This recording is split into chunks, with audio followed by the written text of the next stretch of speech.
welcome everyone to another exciting adventure on Riding Through the Unknown. I'm your host, Michael, and tonight's guest is a couple I had the honor and privilege to hang out with while I was in Florida at the 2025 Full Disclosure Now conference. And we had so much fun hanging out and talking that many of you may recognize Artemaeus as being on before, but tonight we are blessed with both of them on, which is a true treat, and I am so appreciative for this and so excited for this episode because I know as exciting as I'm trying to build this up, y'all are probably all sitting there saying, "Stop talking, Michael. Let them introduce themselves." So I'm going to do just that. So it is my honor, privilege, and blessing to introduce to you all on this show our guests, Tillie and Artemaeus Treadwell. I love it. Hello. Hello. So, Tillie, since you're the new one on the show tonight, why don't you start us off with the sharing a little bit about yourself for our audience? I think I can handle that.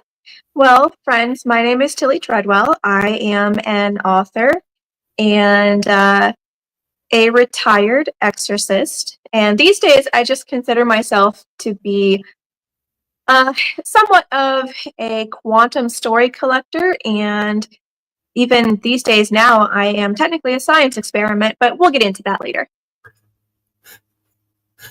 I love it. And before we get to Artemaeus, I just want to ask, when you say quantum story collector, are you meaning like stories from people through quantum entanglements, or how are you viewing quantum story collecting? Sure. Across the vibrations and around the dimensions, I am snagging stories from everywhere. And they're going to be in books. I have a brand new book coming out this autumn. It's in the final stages of production called Tales from the Rift. They are stories that are based on true encounters that I've had with human people and non-human people alike. And I've also signed a nice agreement, I would say, for follow-up stories and volumes within that new little brand that I'm working on, including a full-length novel down the line. Very cool. And so, Artemaeus, would you like to reintroduce yourself to the audience, or maybe just share some new highlights maybe to who you are? Yes, sir. Michael, back for a second helping. I appreciate you having me on here with Tillie. It's always, for me, extra exciting to get a chance to bring Miss Tillie on with me, because I do think that even though you and I, Michael, have fantastic rapport and we had a great time talking, three's a party, really. So it's always better, I think, when we get to all come together. So for anybody that maybe didn't get to see the episode I was on, or maybe isn't familiar with me, I am Tillie's other half. Some would argue the not as good looking other half, but that's up for debate. But I come to this conversation really with, I guess maybe more of the very average human experience. Coming to the paranormal, before I met Tillie, I was on a trajectory of traditional scientific inquiry and realized that there was more to the reality that I was privy to at the time, and really hardly had the tip of the iceberg. And that's when Tillie popped into my life and really opened my eyes and humbled my ego to the great beyond, essentially. So, yeah, I bring the, I suppose, the study of human psychology and animal behavior to the discussion where, you know, Tillie brings, all the paranormal essentially, and we meld the two of them together for practical application for people now, you know, post disclosure. You know, what do we, now that we know that there is more, what do we do with it to help mold our realities in a way that is conscious, essentially? A lot of people just say that I add a little bit of extra dimension. There we That's go. all I'm That's here better. for. Me and my I could lame see attempted that. jokes. You did a much better job. I could see that, and I could agree with you, Artemaeus, that Tillie does have a humbling energy about her to where even when I was around with you both, it's like as much as my energy was high from running around and doing all of what I was doing with the conference, it's like when I was hanging out with you two, it's like it just instantly mellowed back down to normal, calm, harmonious self. And I was like, it was so nice and refreshing to be around a couple that you get to be just who you are. You don't, nobody's expecting this or that. And I wasn't expecting anything from you both. So we all just got to hang out and be ourselves.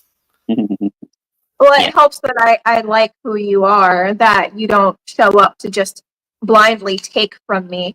So I think that might have something to do with it. That's true. And before we get into that, I wanted to share, and Artemaeus, you know, you can share your thoughts of this too, is because of the last show we were doing, I wanted to share with the audience something that happened after we stopped the live show that Artemaeus and Tillie were like, I can't believe you saw this. But so if you remember, Artemaeus was sitting on his couch and we were talking, kind of, you know, sharing how we felt the episode went, kind of decompressing and kind of just doing our, you know, chit chat, calm down, and, you know, just see what's going, how we felt it went. When I saw a shadow go by, and I knew Tillie wasn't home yet. And so when I saw this shadow go by, I looked at Artemaeus and I said, I think Tillie's home. And he goes, no, she's not. I said, I just saw this shadow walk behind you. He goes, nobody can walk behind me because the sofa's against the wall, so to speak. There's no room. And she's not here yet. And he goes, but it's really cool that you saw that because a lot of people don't see it. Yep. Yeah, and it was, there was no way that shadow could have been made by anything other than a paranormal entity of some kind, which was neat to experience in real time, really. Mm-hmm. Yeah, and we live openly with a lot of non-human, less physical peoples, and sometimes they do choose to interact with certain people that Artemaeus and I have been making connections with in the paranormal community. Sometimes it goes really well, sometimes it's really bad, other times it's just neutral. It depends on the person. But for me to come back and hear that you got to see that so deliberately and plainly, they tend to only do that when they really want to make some type of statement with someone. And usually it's either really, really positive or really, really negative. And with you, it seems to be incredibly positive for them to, you know, show themselves like that. And it tickled me. I will further that statement with the fact that I have had experiences with entities that definitely wished to make that experience negative for me, and I had absolutely no control over that at that particular moment. And in that moment that you saw the shadow, there was no negative intuition or feeling whatsoever. It may have well have been, somebody passing behind me in a cafe on their way to get coffee or something. It was very casual and non-threatening and non-interruptive. So very cool. And I want to clarify the reason why I said to Artemaeus that it was walking behind him is because I saw the torso up. There were no legs visible. Even though I could see where the legs could have been, there weren't any. And so that's why I was thinking, and in hindsight, I realized this shadow could never happen the way I was thinking it happened. But in the moment, I was like, yeah, I think she's there, and walked, because it's like it literally was swaying its arms like it just was walking casually by. we had Bigfoot shadow. Yeah. If I might ask, was it a completely solid black shadow, or was there any kind of transparency to it? It was solid black, actually, because I really thought it was somebody walking by a light, and that shadow, you see it's distinct. Like, I could definitely see the shape of a head, the torso, the arms moving, and that was it. And so I was thinking, wow, she must have passed really fast by, and so just caught a short glimpse and didn't register me. There were no legs until after, and I was like, but it was solid. It's like I couldn't see through it. I was asking because that's extremely common in how a lot of my buddies will manifest here on this plane. And sometimes they will only come through as that shadow type of person, but everyone who's ever encountered any of them says the exact same thing, that it's always an opaque black shadow. And sometimes it'll show up as like a 3D shadow. Other times it's more 2D, like what you were describing. But there's always something really extraordinary about the way that the person manifests, so that the person who's seeing it knows that there's no other way to explain what's happened there. So for anyone who's not yet maybe seen the intermediary diary videos on our YouTube channel, Artemaeus will sit on the couch, and the couch is pushed up really tightly against the fireplace. And then right above the fireplace is the mantle. There is maybe about an inch of space between the little couch and then the bricks of the fireplace. So even if someone was walking by and casting a shadow, the shadow would have fallen over Artemaeus and not behind him, walking forward between the couch and the brick fireplace. And it would also be impossible for there to be such a dark overlay from between the fireplace itself and over top of the mantle, which is decked out with tons of little decorations in a really pretty display. So the optics don't even make sense unless you're looking at it from a more paranormal perspective, I suppose is what I'm trying to say. I think I'm doing a really bad job at explaining this. Artemaeus, honey, why don't you take over? Well, I don't think you were doing a bad job. Yeah, I just want to take a moment and clarify. It wasn't coming towards me. It was actually like it walked out of Artemaeus and was walking straight to whatever, like, hallway or whatever was to his right, the way he's sitting right now. Mm-hmm. So it was like it would be here walking this way, like off to the screen. Mm-hmm. That would be towards the dining room, I think. Yeah. So it wasn't walking towards me, and it was more 3D, because I was literally thinking you were there. It like totally had me thinking you had arrived. Cool. But yeah, I just wanted to clarify that for people, because I didn't want them to think it was coming towards the screen. No, it was going off the side of the screen. Mm-hmm. So that makes it even more interesting. Yeah. Usually they don't come at someone unless they really mean business. So make of that what you will, I suppose. Yeah, and so one of the things that was really interesting and was something that we came across at the conference, and I know you appreciated it really well, was the three of us were meeting some people, and a lot of people are huggers and they don't think about how the blended energy works with people. And so I know with Artemaeus and Tillie has a little bit of sensitivity to that.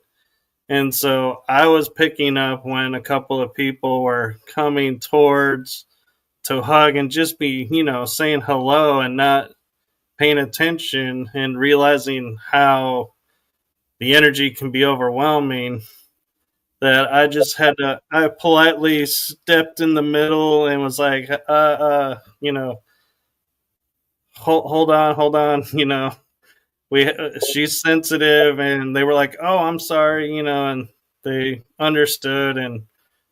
But it was like, yeah, it's something that I think, when you're approaching people, is you that ability to read people to see if it's okay or not. Yeah, I agree. And that's why I had chosen you to help with security in general, because you seem to be very in touch with this sort of consideration. And as you know, I've been through a fair bit. And unfortunately, there are some people who, on sight of me, sometimes will randomly physically attack me or attempt to harm me in other ways. And it was intimidating for sure to be at the conference and to just be out in the open. And although people might not mean any kind of harm, I think it's really wise in this day and age to be a lot more considerate about how we approach each other, because you might not mean any type of harm or pain or discomfort, but being able to slow down and realize that not everyone is there for you to just grab and dominate. I think that could go a long way with encouraging a lot of other types of people to come more out into the open when we're talking about blending with human society. What do you think, dear? Which dear? Yeah, that one. The one that married me. Okay. The one that stuck with me. I gotcha. The number one deer. Yeah.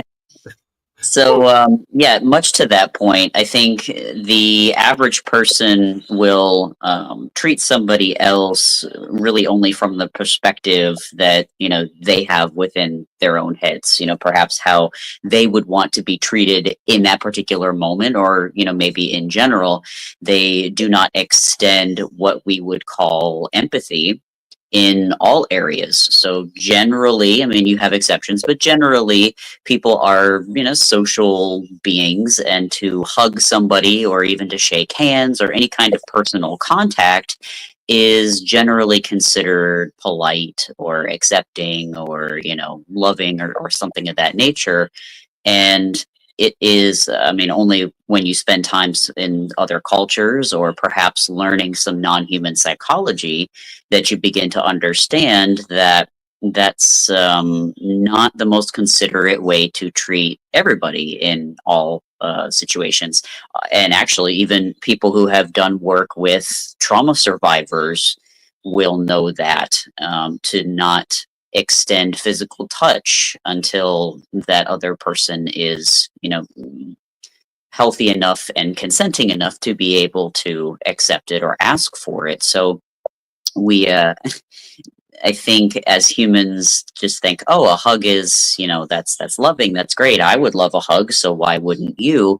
Without considering that highly sensitive persons, for example, people like Tillie, that it's considered very alarming to just suddenly be, within somebody's clutches like that. In fact, I remember our first date. She wore gloves, and it was cold out, but very specifically, she wore them most of the time. And me, for anybody who's ever heard my story on other podcasts or in other places, I was pretty standoffish and a jerk that first date, that first meeting that we had anyway, so I wasn't attempting to make any kind of contact anyway. And it took the vast majority of that day, several hours, and even until finally at the very end of the night, before she would even allow me to, just touch an ungloved hand of hers. And that was after indicating some mutual respect and understanding for those boundaries that she initially had. And there are people very sensitive in that way on this planet as is. We would call them neurodivergent, or perhaps somewhere on the autism spectrum, where that sort of input is overstimulating, overwhelming to them. And I find that working with Tillie and her communication with non-human people and their psychology is that generally it's the same way. They strongly prefer to have mutual respect and understanding before any of that sort of exchange is made, which is why I think the average human gets what they do from paranormal experiences, or doesn't get them at all, because they aren't exactly a cooperative component in that potential interaction. So it's very interesting to me to see it consistently play out with Tillie, that I have made note whenever we're in public, for example, she would always say, oh, you're like my energetic shield. People don't bother me when I'm with you. And I thought, that makes sense. Usually if a man is with his woman, that people don't really, bother the lady at all. But I would notice that if I would step away for a moment for anything, to go maybe grab an ice cream or use the restroom, or run to grab something out from the car and come back, that I would come back and there would just be people trying to talk to her, interact with her, and it was pretty consistent. And after that time, I started to realize that there was something to what she was saying about her general energy just being like a magnet for people. And sometimes the interactions are overwhelmingly positive and sometimes they are overwhelmingly negative. But that having somebody like you, Michael, or I kind of act as like a energetic interruption in that way, or at minimum, as she called you, security detail, to keep people from just feeling like they can approach her willy-nilly with whatever they desire to bring to her. So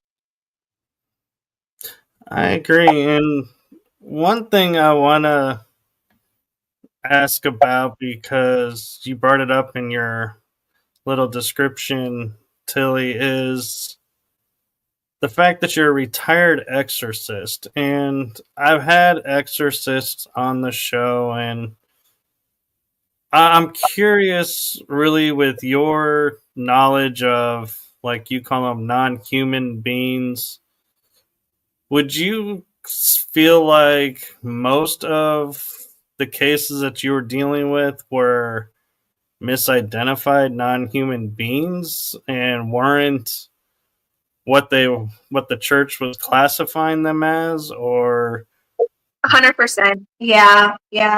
And this is where it gets a little tricky, and this even gets into some of the things that Jacques Vallée used to write about with ego masking and whatnot.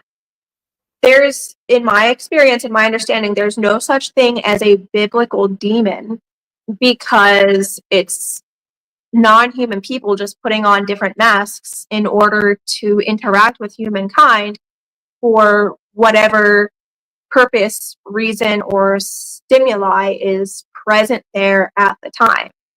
So, for example, let's just say that someone moves into a country house out by the woods. And this is actually, it was a common theme when I was working paranormal cases with the church and then even outside of the church.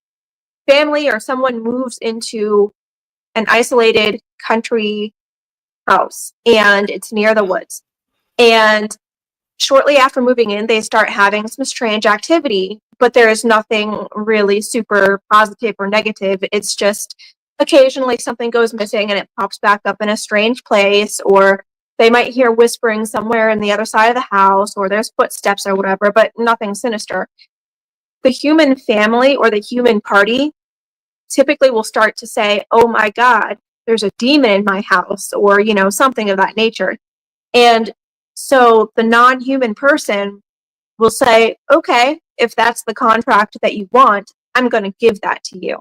And then it'll start to take on those types of roles because that person's already being accused of being evil, whatever that means. And they're already accused of being there with bad intentions. And from my work as an exorcist and just living a paranormal life, human beings are not really well liked or well received by other types of people because of the extreme differences in ego content. And Artemaeus, you can get into that more in a moment if you wouldn't mind. Sure. But because human beings are constantly telling themselves stories and they're telling other people those stories too, it often backs non-human people into a corner because human beings tend to need to learn by direct consequence or cause and effect.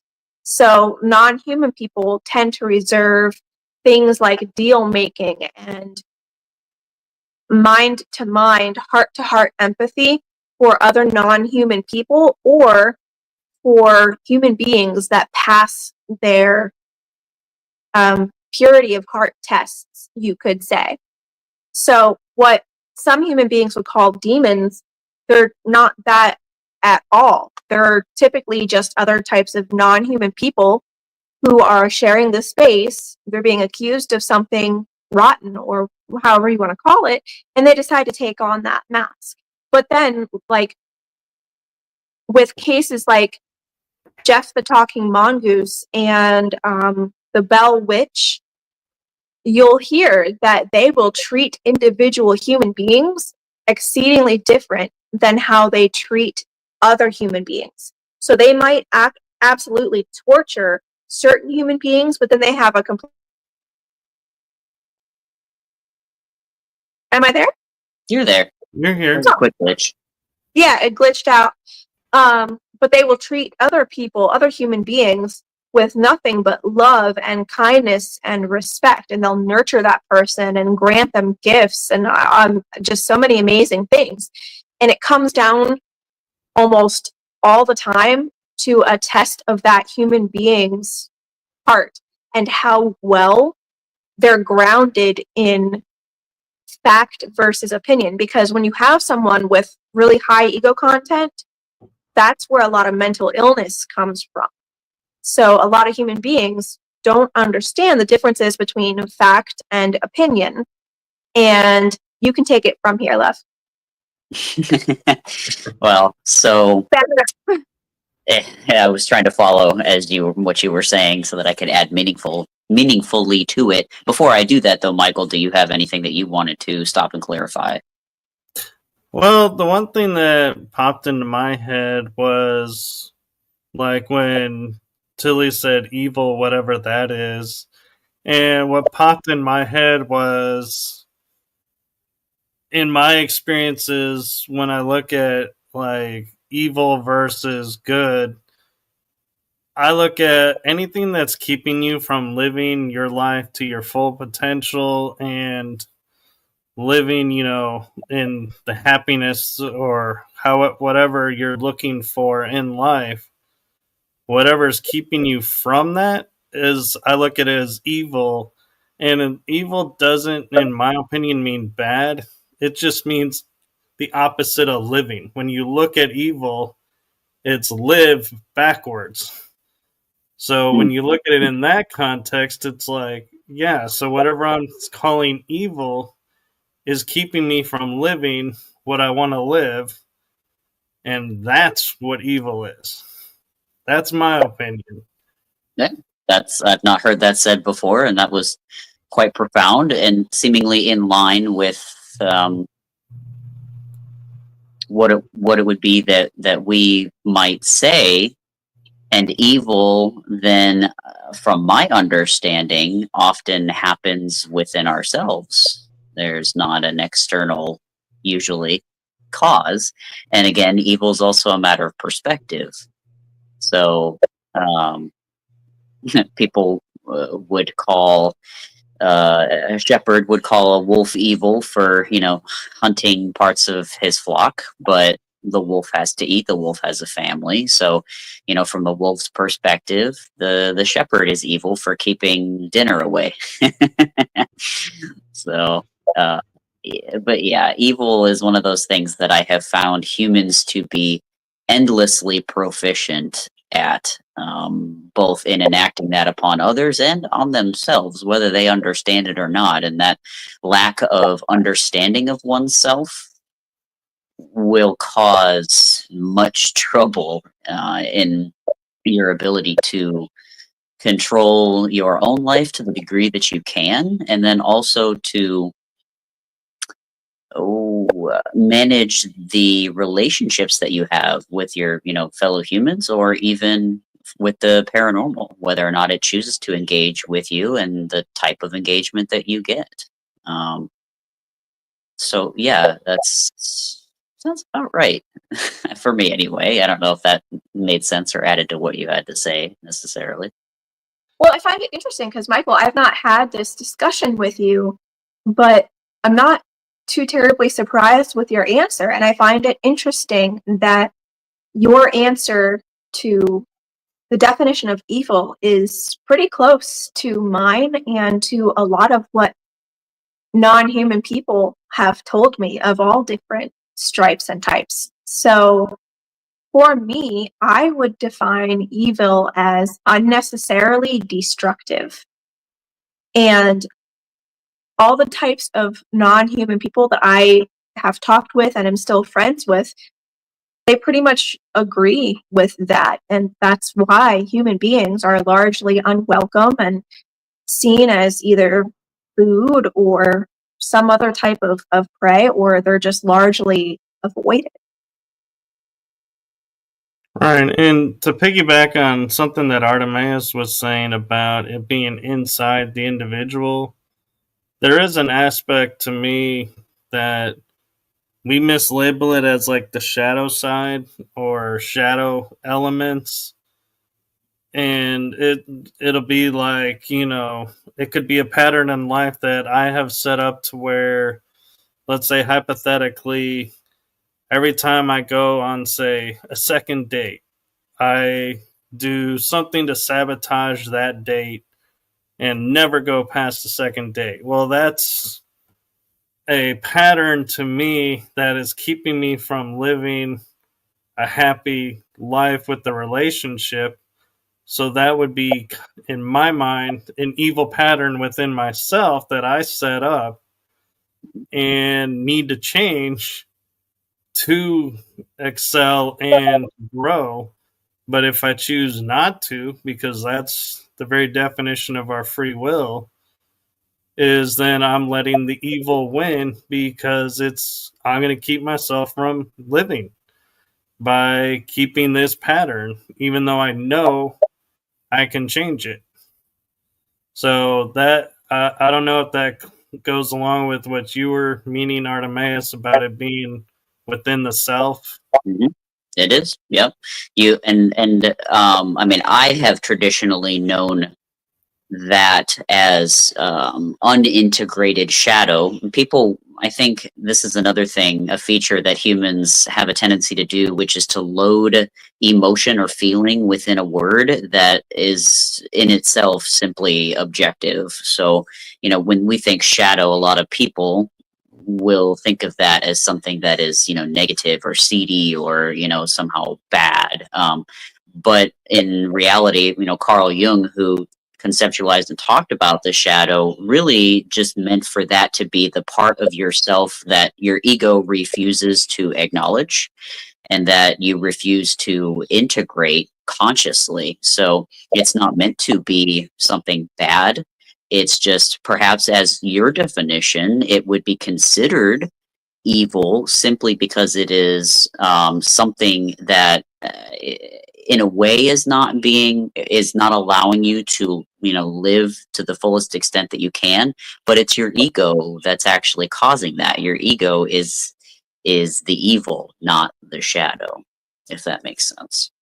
But not to say that ego is a bad thing either. Again, when we got to be very careful. I think using these words, for most people, they would think, okay, so the ego is bad, and I must banish the ego. No, we're not saying that at all. Just to make that abundantly clear. No, and in fact, if someone has too little ego content, like me, you're in constant danger, physically and socially, because you can't then connect with the people around you unless they have the same type of inherent psychology as you do, or you are exclusively working with people who have tamed and shaped the ego into a more, I suppose you could say, amenable, cooperative amount.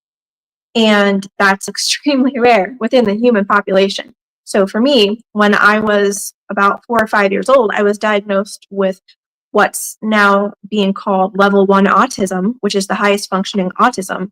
But then they also noted that I seemed to have extremely low ego content and extremely low emotional content.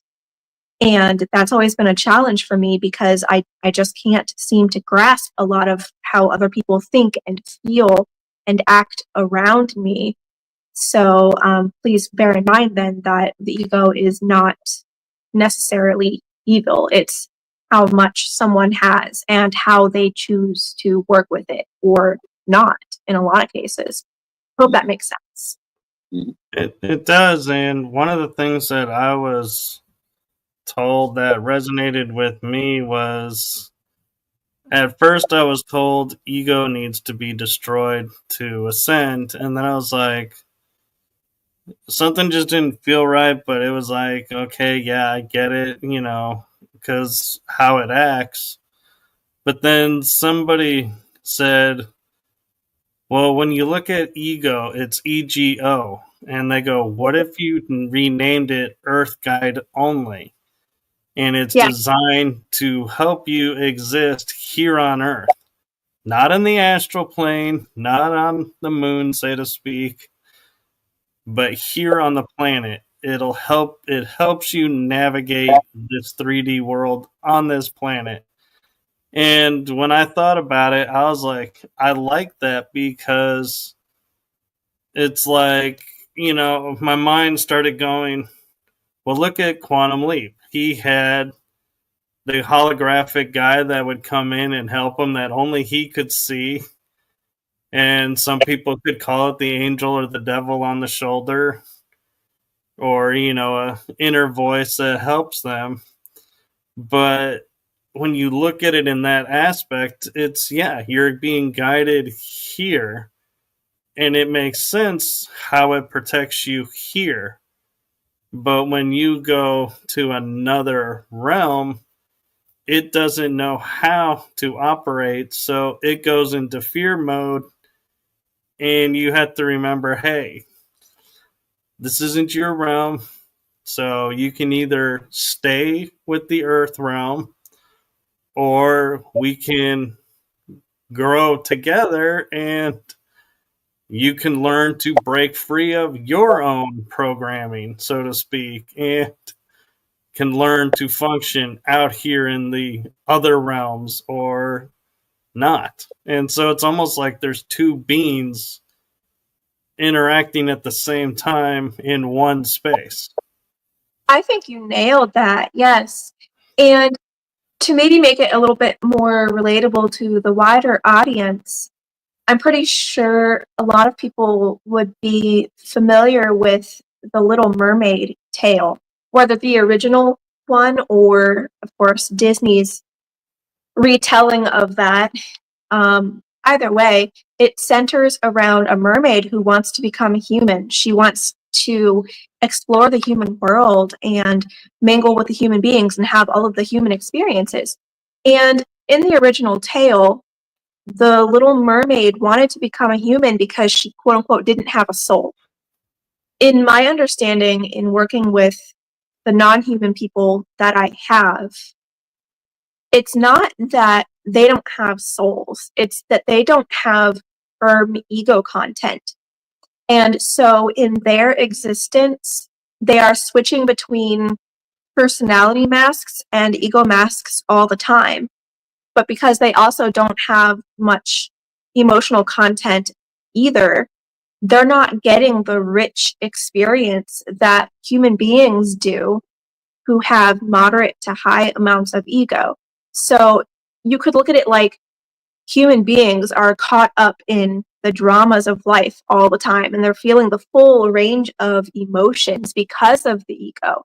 And they are having the highs and the lows of all of those emotions, and that's what makes them feel, quote unquote, alive.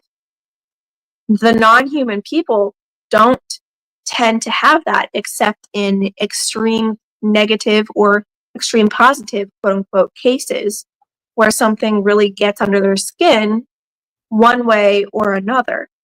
And so they kind of traditionally envy human beings for the ego experiences and the emotional experiences, as well as the physical experiences, because Earth is the densest, most pleasurable realm in a lot of ways. But then human beings often want to become enlightened and become like the fairies or the gods and the angels and whatnot. So it's basically just everyone wanting to switch sides and pull a Freaky Friday if they could. And I have 3 points to kind of add to this. So, when you say masking, it reminds me that, in clinical psychology, when a therapist, let's just say, or a psychologist is assessing a person on the autism spectrum, they will often mention a practice used by the autistic individual called masking. And this is an abundant thing that's now known. You can see many videos on YouTube about it, where the autistic person is saying, yeah, I've just learned how to kind of blend in with the social scene, aka the egotistical scene, I guess, that is the average human's experience, and it's a mask for them. They're not really having, relating to those highly emotional states that a person high in ego would have. And with the increasing prevalence of high functioning autism diagnoses, of the population, we're seeing more and more, rather than viewing that, especially in the younger folks, but rather than seeing that as some sort of, mental defect or, a de-evolution, it's been said, and I think I can kind of agree, that we are shifting the experience, the human experience anyway, more towards that objective non-human psychology, with more of these individuals who are on the autism spectrum, and we're moving away from that high ego content into this more objective, less ego space. And a second point, going all the way back to what you said, Michael, about you must destroy the ego to ascend.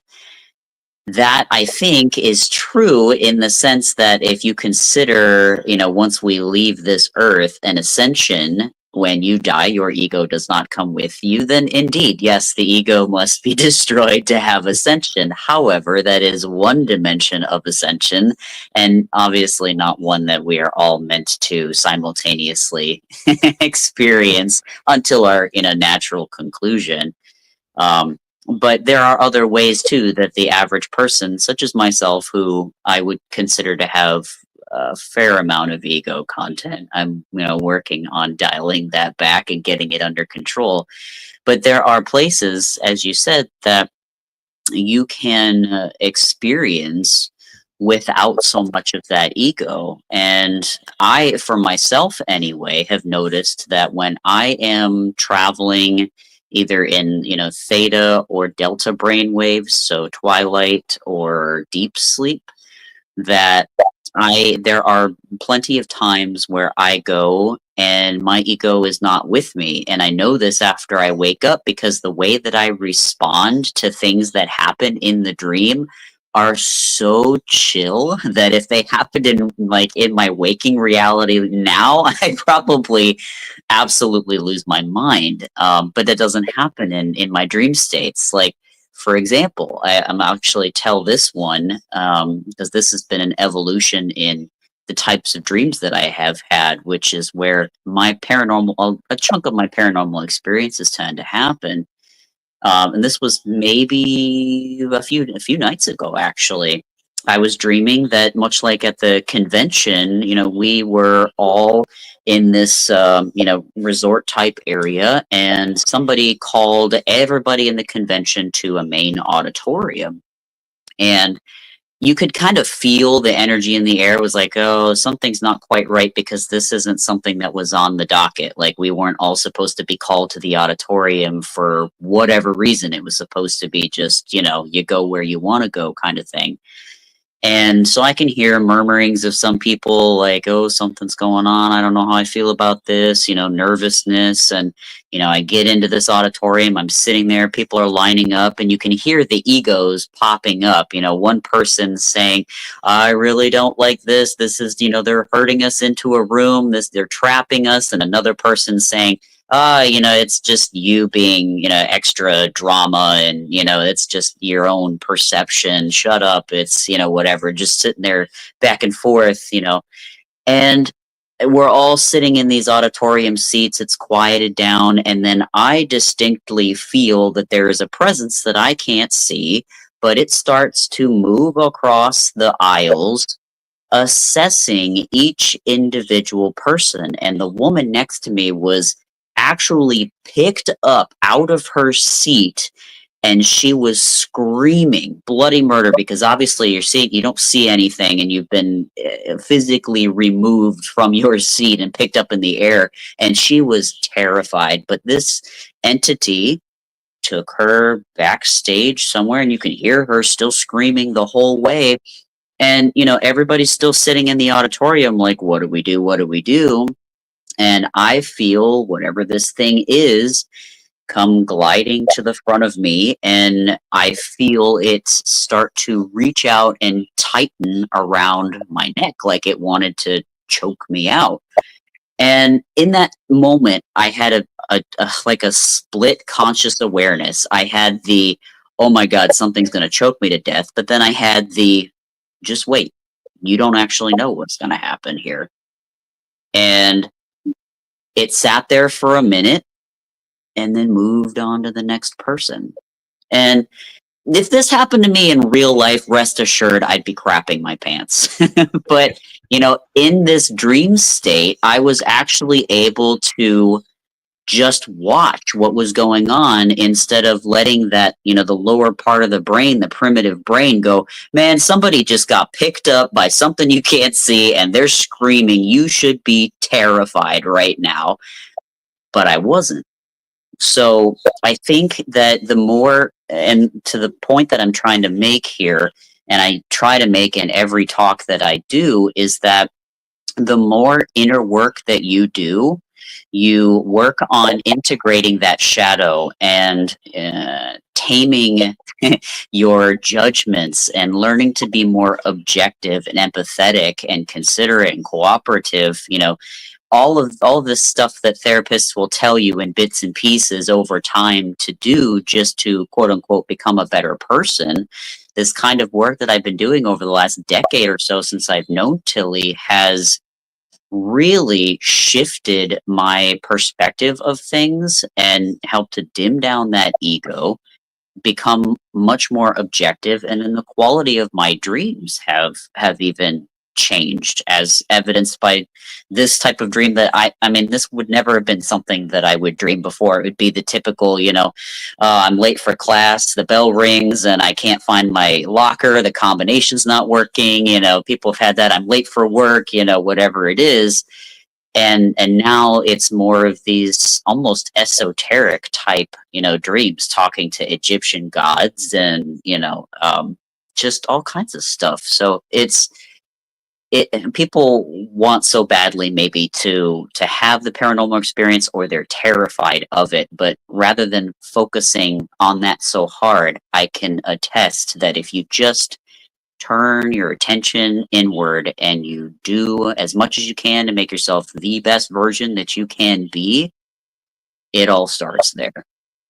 I think it would be really neat if you could talk about the experience that you had at the haunted mansion, as we so call it. Start from when we first got there, what you first swear that you felt, and then what happened that night, and then how the rest of the trip went.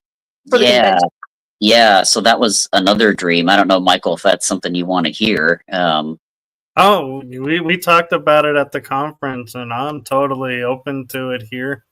Cool. Yeah. So we Tillie calls it the haunted mansion, but we rented an Airbnb for the convention, and it was an old house. We're talking like Spanish missionary style. Remember the Alamo sort of architecture, in down there by the beach in Florida, and the super old wood floors. And as soon as I opened the door, I went, nope.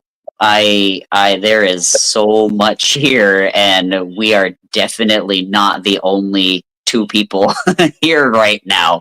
And I just remember feeling this constant, like low grade anxiety, really, even though I didn't really feel like I was going to be harmed. It was just oh my God, there is so much here.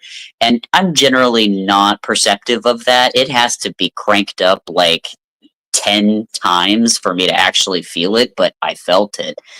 And so, we went to bed that night. I had a dream that I was, I guess sort of like an astral projection, where I was sitting up in the corner of the room that we were sleeping in, but I was watching an interaction play out, perhaps of somebody who had lived in that house prior to us being there. But it was an old woman who was being visited, I think, in her last maybe hours or so of life. And I've heard this from people who are death doulas or hospice workers, where they will describe that their patients get some clarity, and they start talking like everything's completely normal. It's almost like they've been restored to health, but they'll talk about seeing people and things that are not there. They'll be referring to usually past relatives or anybody else that isn't alive and there at the time. And so in this dream, this little old lady is sitting in this bed, and she is being talked to by this little, I don't even know what you would call, maybe like a Baba Yaga kind of thing. I don't know, but it was humanoid, like this little trollish like woman who was basically saying, "You're going to get your comeuppance now." And, the little old lady was, terrified. And I found myself partially feeling bad for this woman, but then also feeling like there's more to this story than I'm aware of, because this little troll-like woman was essentially there to dole out karma. And I watched across the room on the other side of the ceiling these two other entities come in that they had totally whited out eyes and were somewhat decayed looking, almost like zombies, you can say. It was a female and then a male, an older gentleman that in my mind I was like, oh, that's this woman's past husband. And these two entities came down from the ceiling, hovered over this old woman, and began to suffocate her without touching her. And this old woman was, struggling for breath all of a sudden, very panicky, but obviously these two entities were enacting something upon her, like essentially, I don't know, drawing the life out of her. And because I've had experience with lucid dreaming, I said, I'm out. I don't want to see this. Whatever this is pretty nasty stuff. And I woke myself up and explained, to Tillie what had happened, that I wasn't at all a part of this dream. I was essentially just there witnessing what was going on. And Tillie, if you want to take over for me to tell what that was about. Possibly, but you're forgetting the rest of that night that you had. The baseballs cut in half and whatnot. Oh yeah, later. Yeah, so there was part of the story. Yeah, so I mean, yeah, after that I woke up in the middle of the night pretty, kind of freaked out about the whole thing, and did finally manage to go back to sleep. And what I was dreaming after that was so was like, you take the kid to the doctor to get shots, and then afterwards you're like, okay, honey, do you want some ice cream? How about some pizza? Let's go, watch a movie, whatever. What's your favorite things? In my dream, I was dreaming about being back on the baseball field, as a kid, playing, t-ball, practicing with these baseballs that were, instead of being the actual baseball, they had actually been removed of all of the hard stuff on the inside and split open like a Pac-Man. So like, there's no way that you could be hurt by these things. And yet we were practicing with them. My mother was there saying, here, honey, here's $20. There's a pizza bar over there. Just go get whatever you want. You can have anything, sun shining, kids are running around playing everywhere. Like, it was the perfect Saturday afternoon for like 6-year-old me. And after I woke up later before we were getting ready to go to the convention, and then, Tillie putting all this together for me later, I'll let you pick it up from here, Tillie. There's so much I love about this experience because to begin with, he and I had completely opposite experiences of the place that we call the Haunted Mansion. From the moment we got onto the property, I was like, yes, I mess with this place. This is my home. I would love to just live here. And then when we opened the door, it made more sense. It's ancient. It's well kept. Please don't get me wrong, but it's ancient. And the energy there is immense. And there were absolutely non-human guardians present within and around that place. There were several that I picked up on, and they had been there for a very long time. And I could feel them up in the vents and whatnot, watching us. But they didn't want to approach because my reputation essentially is being damaged and judged because I'm in such close proximity to a human being, and that's almost always going to be some kind of negative mark, to be honest and fair, in a lot of non-human people's minds.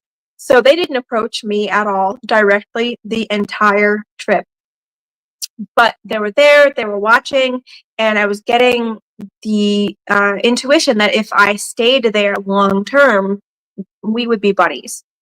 But I was happy when I walked in the door. It felt comfortable. It felt like home. I had nice, sweet dreams the entire of the way through. I didn't have any issues with anything whatsoever. But he woke up at like 4 o'clock in the morning, stammering, shaking me awake like, oh my God, I just had the worst dream ever. He told me about it, and I was like, oh, I know what that is. So for a lot of non-human people, they teach in extremes. And the extremes are reflective of the human being's inner world and inner growth, how responsible and how much like the non-human population that human being is. So a lot of the time, I'm finding that my non-human friends and then other non-human people, like he said, with the Egyptian god, and then these guys over at the Haunted Mansion, they scoop him up for special interactions now to help guide him further. And they're essentially giving him disclosure firsthand about how they work, how they do things. And it's interesting because there were a lot of things that he had told me about that matched exactly what a ton of non-human people and even the so-called demons have told me throughout the years. And so I believe that he had a genuine experience at that point. So they, I think, snatched him up for a little bit to show him who they were and the backstory behind the history of that house and especially that room. And they, I think, thought that he could handle it and that he would go on to do great, healthy things with that experience story. And a lot of the non-human people that I've seen and met and talked to, they will typically appear as either extremely attractive, beautiful, non-threatening to human beings, or it's the complete terrifying opposite, just again, depending on the human being audience that they have at the time. So Artemaeus was essentially being ignored by all of the non-human people as they were going about their business or replaying it so that he could watch them, but they purposefully did not interact with him because they didn't want to terrify him. And that's usually how it goes when they need to present something horrifying in order to teach a lesson, but there's an innocent party that's there. So this is also getting into why two human beings can see a completely different presentation of a non-human person, or why even human beings' cameras might capture two completely different things, even though both people are there filming the exact same instance, if that makes sense. So, yeah, so it's that's the basis of my understanding, and in line with exactly how I've known all non-human people to function. After there's a tough lesson, if the person makes it through, they will absolutely spoil the human being with everything that they can possibly think of. And I found it really interesting that even the baseballs were rendered harmless in the second part of that experience. So that's my take on it. Did I miss anything, hon? No, it's funny too because when you're saying baseball's rendered harmless, there were injuries that I sustained from being hit with baseballs before. So even though I love baseball, baseball's my favorite sport. I listen to my hometown team in the background while I'm working. It's just a comforting thing for me. There was literally nothing about that dream that could have been construed in any way, shape, or form as threatening. It was pizza, mom, son, baseball. Like it was really not. They couldn't. I don't think they could have made that any safer. We're actually, I agree, and I think it is amazing how they presented it. Also, though, I look at it as they presented themselves in a way that registered to him, and so they may, be looking at everything and going, "Oh, how can we make ourselves visible to this person in a non-threatening way?" Well, pizza, mom, yeah, harmless baseballs, harmless baseballs, yeah. Everything that resonates to him, but in a good way. So it's like they were picking the highlights and going, okay, now he's going to see us as this and register us as this. So when we do meet him, he's going to be calm and okay and not the other extreme. Yeah, yep. Yeah, that's exactly how they tend to do it, especially because I believe as a standard, all non-human people are extremely psychic. So they probably, from the moment he walked in the house, they probably already knew his complete past, his journey, his childhood likes, dislikes, hopes, dreams, his financial standing at the time, his blood type, and I don't know, his constipation status. They probably knew everything and put together something really spectacular. Yeah. And I just want to point out we're a little over the hour. I don't know if you guys have time with being on the East Coast and it is getting late to keep going a little bit, or if you guys need to call it a night. No, we could, if there's something particular that you would like to get to, that we can wrap it up with maybe a final point or two. We got time.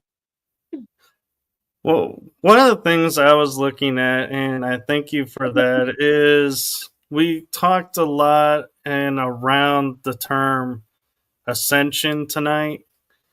And to me, I've come recently to a visualization about what the ascension really is.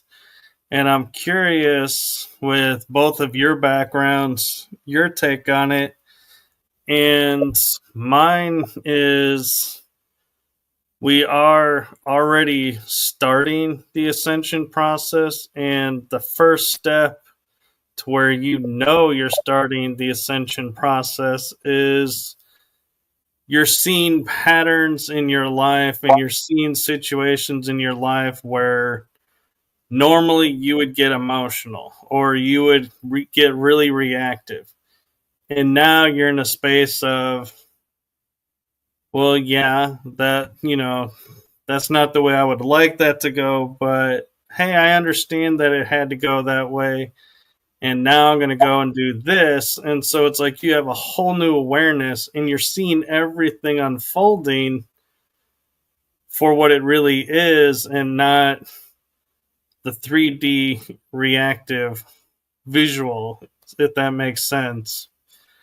And so I'm curious, how you both look at, is that, a fair statement or, am I still stuck in the 3D and not quite started yet? Ascension, using that word for me implies a few things. It implies that, you have what you would consider a start point and an end point. Because in order for you to have movement through space in the, from lower to upper, at least that's typically the way that word is interpreted, then yeah, you have to have what I would consider to be an egotistical description or definition of the start point and the end point. And when I've kind of contemplated that, for me, I don't think that ascension is really the right word, quote unquote, to describe how, soul growth happens. To me, it's more like, like those everlasting gobstoppers where, they have layer upon layer upon layer and they grow and grow and grow. It's growth in all directions. It's not linear and it's not two dimensions. And I think as a soul, you are consistently growing in all directions and will eventually get to experience other dimensions. Just because we call them numbers 1 through however many doesn't imply that one is greater than the other or one is lesser than, let's say, the 9th dimension. It's simply expansion.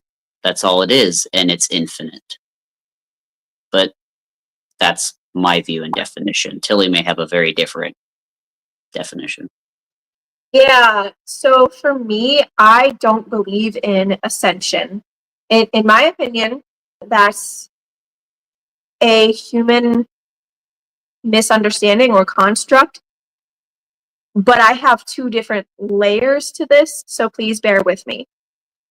I personally do not believe in ascension. I only believe in evolution and transformation. I don't label them as ascension or de-evolution because in every age and every stage, there is opportunity for transformation one way or another. And I think that all of that adds up over time for the soul in question. But that said, that also then introduces a paradox for me, because if I say that and I believe it, then I am automatically going to be respecting the fact that other people do fully believe in ascension and evolution or de-evolution, however someone would like to put it, and that's their reality. So while I don't personally believe in that, and I don't practice that, and I don't, preach that, I still respect that everyone else does, and I think it's just as valid of a reality objectively as mine is. It's just that there is some type of separation between me and the other person.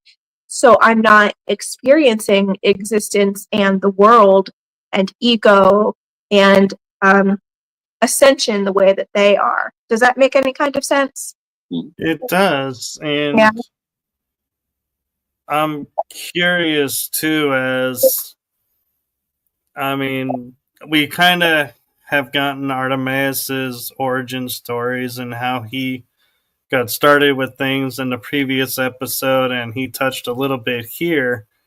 And I feel I would be remiss if I didn't take the opportunity to ask you, Tillie, were you born with the ability to interact with the non-humans, or did something happen that triggered that awareness and unfolding for you, so to speak? No, I was born bizarre. Okay, I was just curious if it was something you grew up with or came later. So I know I just like to ask everyone's like aha awareness moment of it and just get their feel for, what it was like for them. And I'm curious along those lines, for you growing up having this ability and sensitivity and everything, what impact did it have in your life growing up? Or was there no real impact and it was just your everyday life?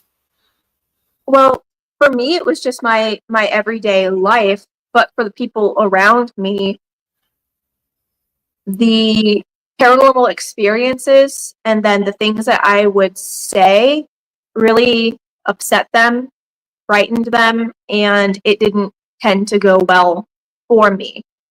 So, for example, there was a small, you could say, fairy type of being that came to me when I was just barely out of diapers, really, and he struck up a friendship with me out in the grass in the backyard, and he asked if he could come inside the house and watch our family, and I said yes because I was extremely innocent. And he did, and he was very good, I would say, but he did sometimes make noise. And he had told me that he didn't do well with sunlight, and so he said that I didn't really have to worry about anything because he'd be hiding under my bed, or the beds in the house, or he'd be in the closet. True to his word, he was often in the closet, or if not, he was under the beds listening and watching and whatnot. But he chirped. So his way of communicating physically was chirping like a bird. And my mother had heard him chirping in the closet and a few times under the bed. But the first time that she ever heard him chirping in the closet, she was convinced that there was an actual live bird in the closet. And I tried to tell her, no, that's my friend Bo. He lives in the closet. Don't do that. He's okay. He's not going to hurt anything. And she thought that I was making things up. And of course, who wouldn't? I was just a little kid. But she tore apart the entire closet. And of course, it's dark in a closet. So the light was a really old-fashioned, just like a bare hanging light bulb. And it didn't work very well a lot of the time. So she had no light. She was tearing things out of the closet. There were tons of hung up coats, like winter coats, in this closet. And she could hear the chirping coming from different areas of the closet as she was pulling items and coats out of the closet. So she just thought that she missed the bird somehow. But then the closet was completely empty and she was still hearing the chirping. It was silence in the closet except for chirping and the occasional flap of wings. And so even when she went and she got a light, I don't remember what she used, but she went and she got a light, there was nothing there, but she could still hear some of the chirping and the flapping. And she flipped out. And she told me never talk about it ever again, and that people don't like to hear this kind of thing, and she was having trouble believing that it was happening and whatnot. And it took her a good while, several hours, to put everything back into the closet because she was so freaked out by what had just happened. That's one example. And it just, continued on from there. No, and that's really cool. And I don't know if you want to address or talk about, your not being able to be in sunlight and how that impacted you, or if that's something that's a little too personal. I just, you mentioned it, so I was just asking the question, and I wasn't sure if that was something you wanted to delve into. Nah, it's okay. Maybe another time, but I think it would be a great time, actually, Artemaeus, to talk about the really cool scientific things that we found when we were over at the Full Disclosure Now conference. Yeah, if we have time for that, Michael. Well, we're at an hour and 17, and I usually like to go at most an hour and a half. So, if you think you can get it in there, we can shoot for it. Yep, I think I can. I can make it. So we had the opportunity to work with a vendor who had come to the convention. Their business is called Sound Living, and they brought a number of monitoring tools for us to essentially. One of them was to measure brain waves. So there are 4 typical brain waves that the average person's brain will reside in, depending on whether they're in meditation, whether they're fully conscious or asleep. So there's alpha, beta, theta, and delta. Alpha being the what they consider meditative state. Beta being our usual day-to-day, fight or flight, typically state, and theta being the twilight, so in between sleep and awake, and then delta being deep sleep. And Paul, who is one of the owners of Sound Living, measured both Tillie and my brainwaves separately. And Tillie had hers measured while she was sitting there in an open dialogue with Paul, and mine was measured while I had headphones on with some binaural beats, and my eyes closed. I wasn't talking to anybody, and my brain waves were somewhat typical of what would be expected. So I had some beta running in the background, that voice in your head that's always talking to you. And then at some point I hit an alpha because I was getting more into my meditative state, and I had a fair amount of theta rocking, which was pretty cool and unexpected. But Tillie, while she was in conversation with Paul, was overwhelmingly, predominantly residing within theta, delta, and alpha, which alpha, not so unusual, but theta and delta, those being the brainwave states that somebody is in either a twilight sleep or a deep sleep, and yet she was actively communicating with Paul the whole time, was rather unprecedented. And he had mentioned that he'd not seen anything like that before.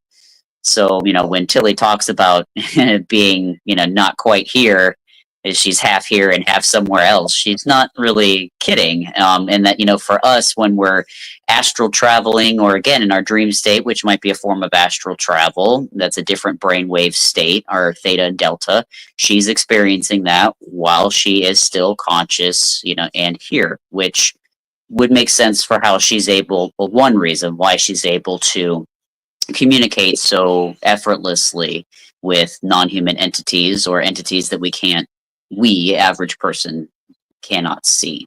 So that was one very interesting finding. Another being that Paul was measuring light emissions through fingertips, which essentially he says it's not an auric reading. It's more of a reading of your chakras and the amount of energy that you have stored within all of your major systems. So if you have missing light emissions or weak light emissions, you have areas of health concern essentially. And as earlier in this talk we were talking about me providing an energetic shield of sorts for Tillie. My energetic light emission output, he said, was incredibly strong and a full complete arc throughout my whole system. Whereas Tillie's was showing some, pretty massive gaps in places. And we had an energy healer, you might remember her, Ava Pico, who was visiting from Maui at the time at the convention. She performed a energetic healing session on Tillie, and her readings after having this healing done were remarkably improved, and so much so that her light emission output was almost completely filled in. There were still some areas of trouble, but for just a maybe 15-minute healing session, it wasn't very long. It was something like that, yeah. Yeah, and the chakras went from Tillie's chakras went from somewhat misaligned to almost completely aligned after that session. And interestingly, mine went from mostly aligned to more of a helical sort of pattern. So basically, energy moving more efficiently through me, we'll just say. So yeah, very, very interesting findings that were able to be directly measured before and after these things to not only prove that Tillie is definitely operating quite literally in a different dimension most of the time, but that also energy healing is a legitimate measurable thing. And yeah, it was so cool to partake in those experiments over the convention. It was, and it was so groundbreaking that Paul, Artemaeus, and Michael, even you to an extent, and a few other people, we've been working behind the scenes to put together a type of disclosure packet that will help to bring human psychology into the next era, you could say, of disclosure.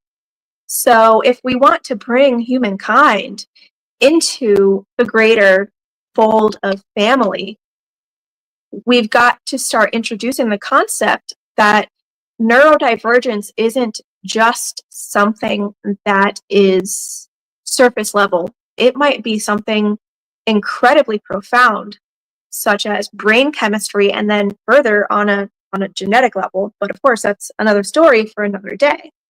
Regardless, Paul had started to post some great information about the findings on his own Facebook, and we've been working on the first of what should be several posts to give this information directly to the public, including my bodily scans and also proof of my brain scans. And of course, there will be more to come on that later. But yeah, that's what we've got for you. And there's in terms, I was going to say, in terms of ascension, I guess if that is the goal to which we are aspiring, or maybe perhaps the frame through which, Michael, that you're thinking, then the way that may happen is through this deeper understanding of the non-human psychology and using that to elevate our own. Yes. And in the meantime, if anyone has some spare ego content that I could borrow, I'd be most grateful. Careful what you ask for. Right. I've got all you can handle. This might be true. I've had about enough of you after 10 years. Right. Yeah. I'm not sure I'd be sitting there volunteering for more ego. I'm like, I'm having fun balancing it out and just letting it be what it's being and me being what I'm being. And I don't, adding more, I don't think. Nope. I'll let you have that ride. Well, maybe next time I'll come back with more ego content. I don't know. All right. All right. Well, thank you both for coming on. And if people want to follow or ask questions of you both, what's the best way for people to find you? All right, I'll take it. So we have a YouTube channel called The Weird Walk Home, where currently I'm working on that series called The Intermediary Diaries, where I basically, vlog all of my paranormal experiences since being with Tillie and the takeaway lessons that I've had from them over the years. And that's the one place that we're putting out content, but then also we can be reached on Tillie's Facebook, which is Tillie Treadwell.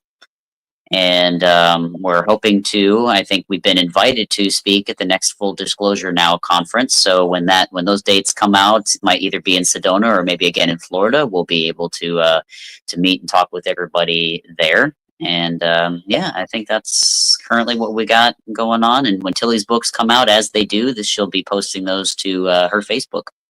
Yeah. Also, you forgot, I don't know how, but we got invited to speak at another conference in early 2026. In Maryland, yes. Maryland, yes, with our new buddy, Brandon Niblett from the Full Disclosure Now conference. So we've been working somewhat closely with him on some really, I would say, neat projects. Yeah, and so a lot of exciting opportunities coming up, and weird time. Yes.